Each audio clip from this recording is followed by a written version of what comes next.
নমস্কাৰ, মই বিশ্বজিৎ বৰা, এভাৰগ্ৰীণ আছাম প্লান্টেশ্যনলৈ সকলোকে স্বাগতম জনাইছোঁ। আমি যোৱাকালি আহিলোঁ গোলাঘাটৰ পৰা।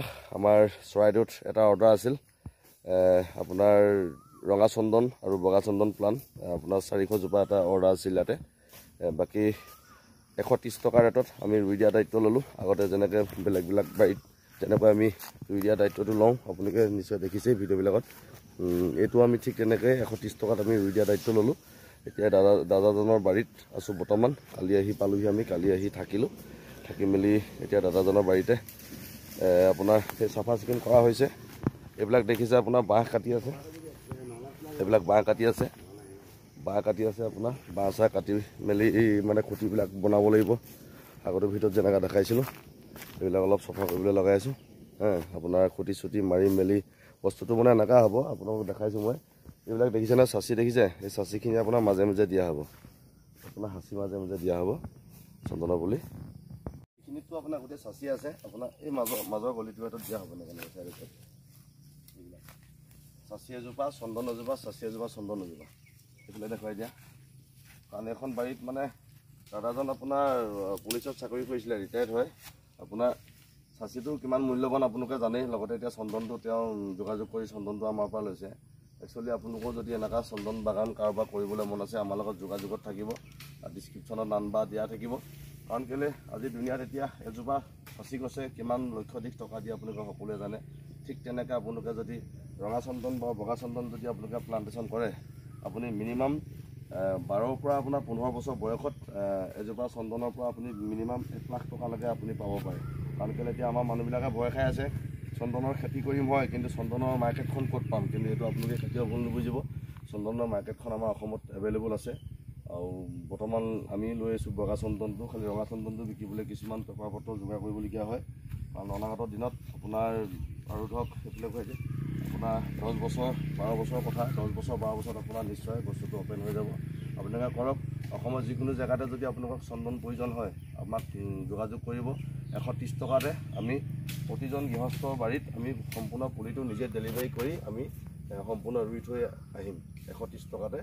বাকী আপোনাৰ গাঁত খনাৰ পৰা ধৰি যিকোনো খালি আপোনালোকে সাৰ চাৰবিলাক যোগাৰ দিব লাগিব, সেই গোটেইখিনি কৰি দিয়া হ'ব। কাৰণ কেলৈ এজোপা চন্দনে এটাই হিচাপ কৰিব আপোনালোকে, কাৰণ অসমীয়াসকলৰ বাৰী সকলোৱে থাকে। আপোনাৰ চাচি বাৰী আছে, তামোল বাৰী আছে, ঠিক তেনেকৈ আমাৰ যিখিনি পৰি থকা কিছুমান মাটি আছে আমাৰ প্ৰত্যেকৰ ঘৰত, ঠিক যেনেকৈ এইডোখৰ দেখুৱাই দিয়াচোন। এইডোখৰ দেখিছে নাই? এতিয়া এইডোখৰ দেখুৱাই দিয়া। এইডোখৰ আপোনাৰ সম্পূৰ্ণ এডোখৰ আপোনাৰ খালী জেগা, ইয়াত আপোনাৰ চাচি ক'ৰবাত আছে। কিন্তু সেই ঠিক দাদাজনে এতিয়া এইডোখৰ জেগাত মিনিমাম আপোনাৰ 150 জোপা প্লাণ্ট খাব। অলপ দূৰৰ পৰা দেখুৱা, এইডোখৰ জেগাত আপোনাৰ 150 জোপা খাব, বাকীখিনি আপোনাৰ ইয়াত খাব। টোটেল মিলাই আপোনাৰ ৰঙা বগা দুইটা মিলাই টোটেল আপোনাৰ 400 জোপা অৰ্ডাৰ কৰিছিলে। এইডোখৰ জেগাটো আপোনাৰ এনেই পৰি আছিলে। এইডোখৰ জেগাৰ সময়ত এতিয়া দাদাজনে এইটো ভাল চিন্তা কৰিলে।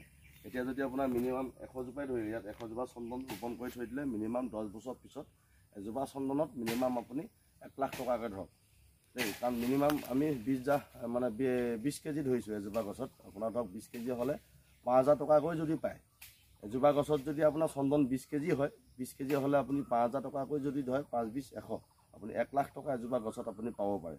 ঠিক তেনেকৈ আপুনি 100 জোপা গছত 1 কোটি টকা এটা প্ৰজেক্ট। কিন্তু কোটি টকা কথাবিলাক ক'লে অলপ ডাঙৰ সপোন দেখুওৱা নিচিনা হয়, কিন্তু এই তেনেকুৱা কথা নহয়।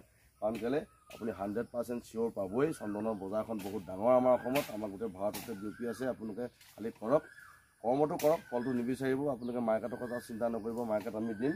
বাকী আপোনাৰ কাৰণ কেলৈ এজোপা গছ আপুনি পৃথিৱীয়ে ভাল হ'ব, খালি ৰুব লাগে। কাৰণ অসমৰ যিকোনো জেগাত 130 টকাত আপুনি বেলেগ এটা পাৰ্টি নাপাব। কাৰণ ধৰক কোনোবা আপোনাৰ হ'লচেলত 2 টকা কমো হ'ব পাৰে, কিন্তু আমাৰ পৰা যদি আপুনি হ'লচেলতো বিচাৰে, ধৰক প্লান্টেশ্যনটো আপোনালোকে নিজেই কৰিম বুলি ভাবিছে, জাষ্ট অকল ডেলিভাৰীটো আপোনাক লাগে, ট্ৰেন্সপৰ্টিং খৰচাও মানে ধৰক আপোনালোকে দিব, ডেলিভাৰীটোৱে আপোনালোকক লাগে, তেতিয়া আমি অলপ কমাই দিয়া ব্যৱস্থাও আছে আমাৰ লগত।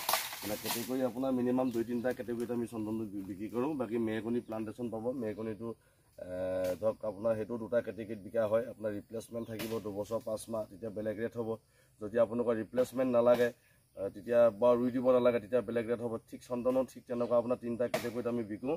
আপোনাক যদি ৰুই দিব লাগে, গোটেইখিনি চোৱা চিতা কৰিব লাগে, 2 বছৰ 5 মাহলৈকে যদি আপোনাৰ লগত আমি থাকিব লাগে, তেতিয়া আপুনি 130 টকা ৰেটতে অসমৰ যিকোনো জেগাতে আমি ডেলিভাৰী ফ্ৰী। আৰু আপোনাৰ ঘৰত গৈ আমি নিজেই হাজিৰা মানুহ লৈ আপোনাৰ ঘৰত গাঁত চাত খান্দি আমি পুলি সম্পূৰ্ণ আজৰি কৰি থৈ আহিম।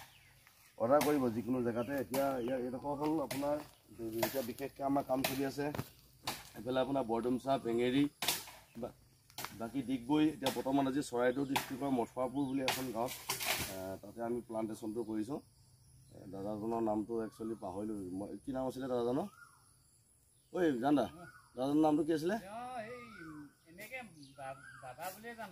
অঁ মই ইনভইচটো চালে ওলাব একচুৱেলি নামটো পাহৰিছোঁ মানে ইনভইচটো চালে ওলাব তেওঁ 4-5 দিনৰ আগত অৰ্ডাৰ কৰিছিলে আজি জাষ্ট এই ডেলিভাৰী আমি কৰিলোঁ ডেলিভাৰী কৰি দিয়া বাৰটা কাটি বাকী কামখিনি কেনেকৈ কৰিম আগৰবিলাক ভিডিঅ'ত চাইছে আপোনালোকে আৰু আপোনালোকক দেখাবলৈ চেষ্টা কৰিম ভিডিঅ'টো স্ক্ৰীন নকৰাকৈ চাই থাকিব আৰু কাৰোবাক যদি পুলি দৰকাৰ হয় আপোনালোকে নাম্বাৰ দিয়া থাকিব নাম্বাৰত কল কৰিব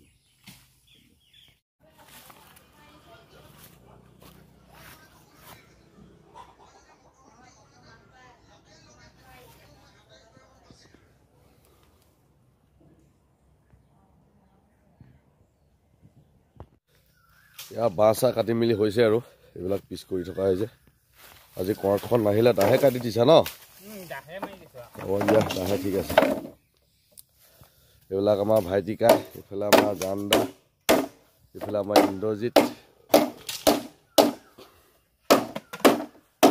আজি আপোনাৰ খুটি চুটি মৰাই হ'ব ৰোৱাটোতো দেৰি হ'ব আজি আপোনাৰ গাঁত চাটি খনা হ'ব কাইলৈ ৰুব লাগিব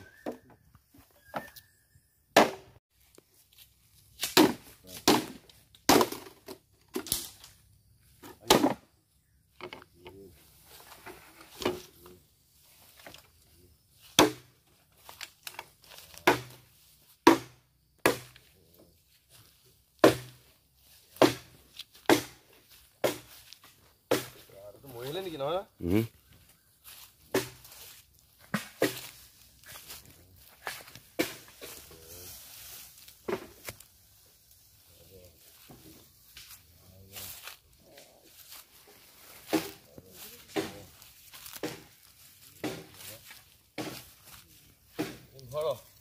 টাকা যাব একেলগে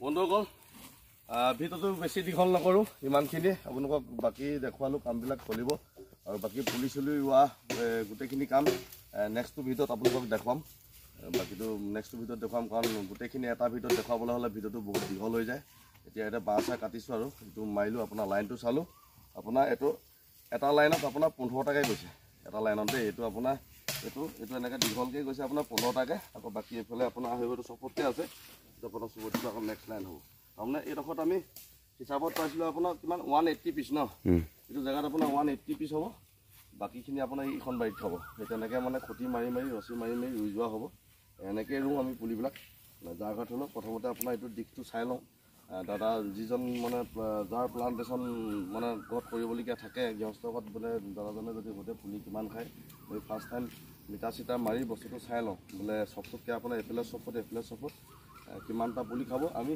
সেই হিচাপতহে আমি পুলিবিলাক দিওঁ তাতকৈ আমি এটা পুলি বেছিকৈ নিদিওঁ কাৰণ কেলৈ যিডোখৰ জেগাত নেকি আপোনাৰ 150-200টা পুলি খাব তাতো অধিক পুলি দি কোনো লাভ নাই ঠিক আছে বন্ধুসকল ভিডিঅ'টো ইমানতে সমাপ্ত মাৰিছোঁ সকলোকে জয় আসন